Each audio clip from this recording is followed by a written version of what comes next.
ke Puspem untuk vaksin. Ternyata di sana tidak ada jadwal untuk Kecamatan Pinang.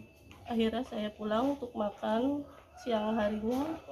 Saya di WA lagi sama Pak RT, katanya di Cikal itu ada vaksin, jadi boleh untuk ke sana untuk vaksin. Dan akhirnya saya datang, ini tepatnya zuhur ya, siang hari saya ke sana, saya di screening, saya dimintain undangannya.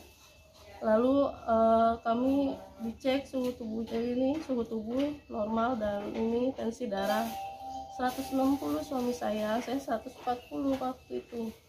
Kenapa 160 itu bisa divaksin itu Pak? Yang jadi pertanyaan saya, kenapa? Harusnya dia kan orang kesehatan ya, dia lebih tahu dong, lebih paham. 160, aduh pasti ada pusing dong, pasti ada yang nggak enak lah, ini nggak bisa nih. Tapi kenapa divaksin itu Pak? Ini kesalahannya di situ. Gitu. Saya nggak terimanya di situ Pak. Harusnya dia nggak memperbolehkan Pak itu terjadi. Karena ini kan nyangkut nyawa ya Pak. Saya nggak ingin cuma disuntik saya harus kehilangan suami saya. Saya nggak mau Pak. Anak saya masih kecil-kecil 2. Itu biaya, hanya dia yang mencari nafkah sama ini Pak. Dia sangat rajin, orangnya baik, saya nggak pernah ngeluh, nggak pernah sama orang tuh peduli Pak. Dia tuh kalau kerja itu nggak pernah ngeluh capek, nggak pernah. Dia selalu kalau diperintah ya dia selalu jalan siap, selalu siap orang. Setelah vaksin persis di hari Selasa itu, setelahnya apa yang dirasakan, yang dikeluhkan oleh almarhum? Yang dikeluhkan itu dia nggak enak badannya, langsung nggak enak gitu, panas, terus batuk Pak. Habis divaksin itu batuknya parah Pak, batuk terus sampai nggak bisa tidur Pak selama 5 hari, sampai seminggu inilah dia nggak bisa tidur gitu. Habis divaksin itu terus saya ke puskesmas itu setelah hari ke-8 itu. Kenapa itu ada batuk kok? Di situ ada posisinya ada yang lagi di uap oksigen ya, ada yang lagi di oksigen. Terus kenapa kok suami saya didiemin gitu aja, cuma di swab udah gitu. Padahal kan dia lebih paham lah ya, orang kesehatan ya. Posisinya sepertinya Pak ya udah kelihatan lah gitu ya, sepertinya orang ini udah nggak enak nih atau gimana. Harusnya dia bilang dong, atau dia udah rujuk aja ya Bu. Harusnya dia ngomong begitu, tapi saya minta dirujuk, dia bilang rumah sakit penuh, nggak usah dibawa ke rumah sakit. Untuk apa dia bilang apa? Padahal suami saya situ udah lemes banget di situ. Akhirnya saya bawa pulang, itu udah lemes.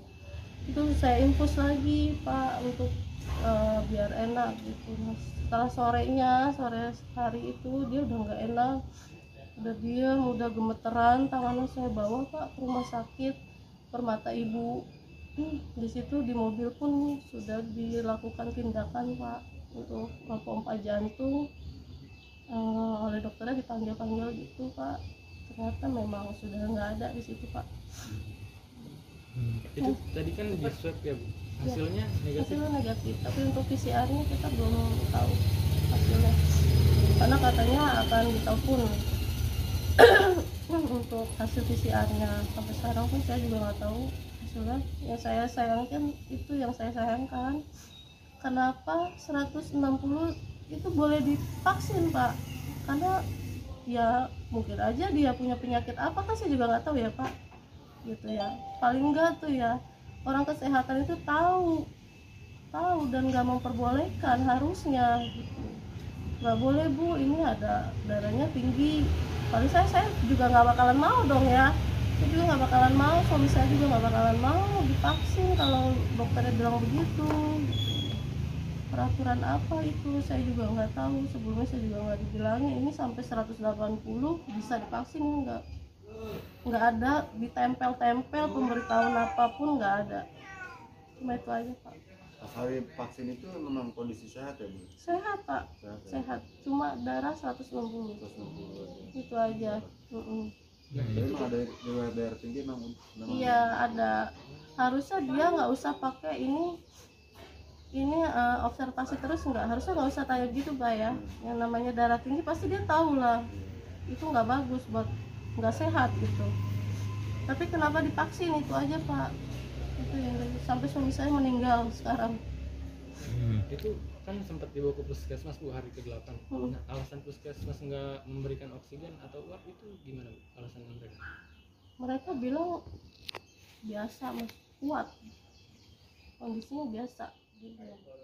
Cuma itu aja yang